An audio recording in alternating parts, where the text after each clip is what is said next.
Hello students, eras mathematics में आपका स्वागत है। मैं हूं एराज सर और आज आपके बीच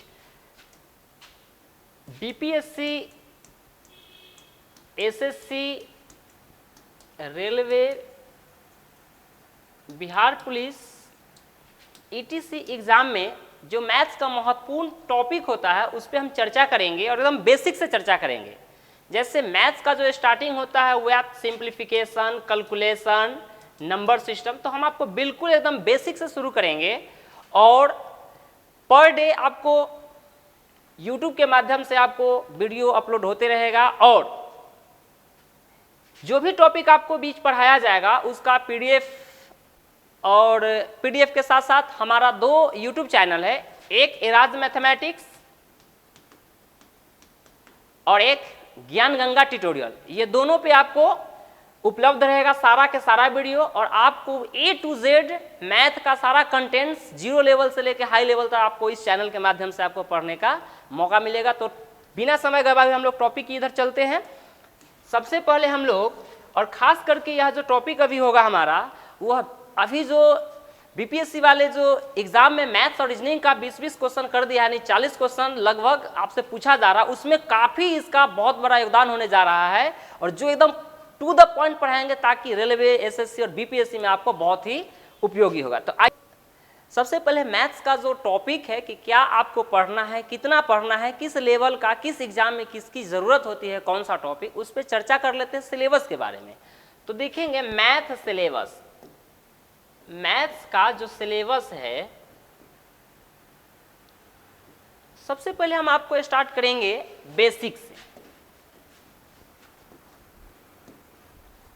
बेसिक मैथ,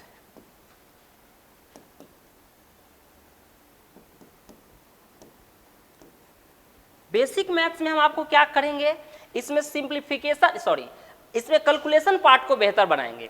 कैलकुलेशन पार्ट,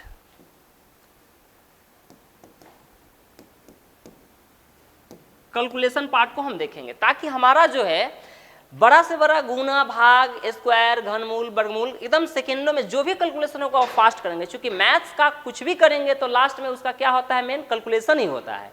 तो हम कैलकुलेशन को पहले सीखेंगे, फिर इसके बाद कैलकुलेशन के बाद हम पढ़ेंगे नंबर सिस्टम। नंबर सिस्टम, जब नंबर सिस्टम हमारा हो जाएगा तो नंबर सिस्टम के बाद हम पढ़ेंगे अरिथमेटिक मैथ। अरिथमेटिक मैथ, जब अरिथमेटिक हमारा हो जाएगा तब इसके बाद हम पढ़ेंगे एडवांस मैथ। एडवांस मैथ, जब एडवांस हो जाएगा तो फिर हम इसमें चर्चा करेंगे आपको डाटा,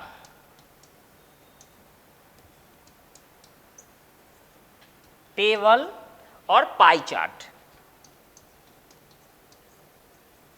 पाई चार्ट, ये सब चर्चा करेंगे। यानी मैथ्स का कोई भी सेक्शन, आपको कोई भी टॉपिक छोड़ा नहीं जाएगा, जो भी है। तो सबसे पहले हम बेसिक से शुरुआत करेंगे और हम थोड़ा चर्चा ये कर लेते हैं कि किस मैथ का कहाँ तक किसका योगदान है। बेसिक तो लगभग सभी, चाहे बैंकिंग का एग्जाम हो, रेलवे का एग्जाम हो, एसएससी एग्जाम हो, बेसिक तो सभी के लिए ही नेसेसरी है, सभी के लिए ही आवश्यक है। इसके बाद नंबर सिस्टम, नंबर सिस्टम से सवाल आपका पूछा जाता है, रेलवे में भी अधिक पूछा जाता है, एसएससी में भी पूछा जाता है, बिहार पुलिस में कम सवाल होते हैं उसमें भी पूछा जाता है, बीपीएससी का जो अभी टीचर्स भर्ती वाला एग्जाम होगा उसमें भी नंबर सिस्टम से क्वेश्चन होंगे।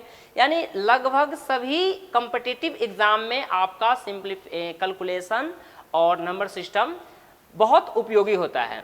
अरिथमेटिक है, अरिथमेटिक आपको रेलवे में अरिथमेटिक रहेगा, बैंकिंग में रहेगा, एसएससी में रहेगा, रेलवे में रहेगा। एडवांस मैथ जो है, यह एडवांस मैथ आपको बैंकिंग में नहीं होता है, ये केवल एसएससी में सबसे ज़्यादा होता है और रेलवे में उससे कम होता है, पर रेलवे में भी होता है। इसी एडवांस मैथ्स के अंतर्गत आपको जितने भी, जैसे मेंसुरेशन हो गया, trigonometry, geometry, algebra, coordinate, probability, मतलब जो भी है सारा एडवांस के अंतर्गत आपको कराया जाएगा और वो भी एकदम जीरो टू हीरो लेवल, एकदम इजी क्वेश्चन भी होगा, एवरेज क्वेश्चन भी होगा और बहुत डिफिकल्ट सवाल भी होंगे, हर तरह के सवाल होंगे। फिर देखेंगे ये डाटा जो है ये बैंकिंग का बहुत ही मेजर पार्ट होता है। बैंक में इसका बहुत योगदान है, या बीपीएससी जो मेंस का एग्जाम होता है उसमें भी इसका बहुत बड़ा योगदान होता है, बहुत बड़ा योगदान होता है। तो ये चीज़ है, इस रेलवे में भी डाटा से सवाल होता है, टेबल से, पाई चार्ट से, उसमें भी सवाल होता है। तो जितने भी कुल मिलाकर के कॉम्पिटिटिव एग्जाम्स है उन सभी के लिए लगभग ये महत्वपूर्ण टॉपिक है। और इसी के अंतर्गत जैसे नंबर सिस्टम के अंतर्गत कुछ चैप्टर्स आती है, अरिथमेटिक के अंतर्गत बहुत सारा लगभग 20-22 चैप्टर आपको अरिथमेटिक के अंतर्गत आपको पढ़ाना है। फिर एडवांस के अंतर्गत बहुत सारा चैप्टर ही अलग अलग पार्ट में पढ़ना है, जैसे टिर्गो हो गया, ज्योमेट्री हो गया, अलजेब्रा हो गया, कोऑर्डिनेट हो गया, प्रोबेबिलिटी हो गया। तो इस तरीके से ये था हमारा मैथ्स का सिलेबस। अब सिलेबस कर लेने के बाद हमारा जो कैलकुलेशन पार्ट होता है उस कैलकुलेशन पे भी हम चर्चा करेंगे, लेकिन सबसे पहले हम शुरू करेंगे, चूंकि अभी बीपीएससी वाले के लिए समय का बहुत ही 2 महीना ही समय है, और वैसे रेलवे एसएससी सभी के लिए, तो हम स्टार्ट करेंगे आपका नंबर सिस्टम से।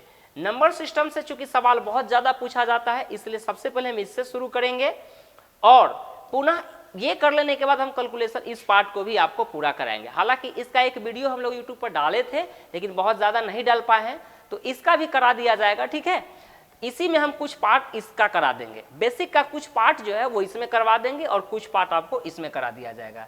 तो एग्जाम पॉइंट ऑफ व्यू से हम डायरेक्ट यहाँ से शुरू करते हैं, चूंकि ये क्लास लेंगे तो ये क्लास बेसिक को तो ठीक कर देता है, लेकिन अभी जिनका एग्जाम है निकट, अगस्त से एग्जाम भी है, तो उन अभ्यर्थी के लिए बेहतर है कि हम नंबर सिस्टम से शुरू करें और अरिथमेटिक, यही 2 पढ़ना है। बीपीएससी वाले के लिए, बीपीएससी वालों के लिए केवल थोड़ा सा नंबर सिस्टम, एकदम थोड़ा सा, बहुत ज़्यादा नहीं, और अरिथमेटिक्स, यही 2 चीज़ आपसे पूछा जाएगा। ना एडवांस उतना रहेगा, ना डाटा उतना रहेगा, और ना ही बेसिक।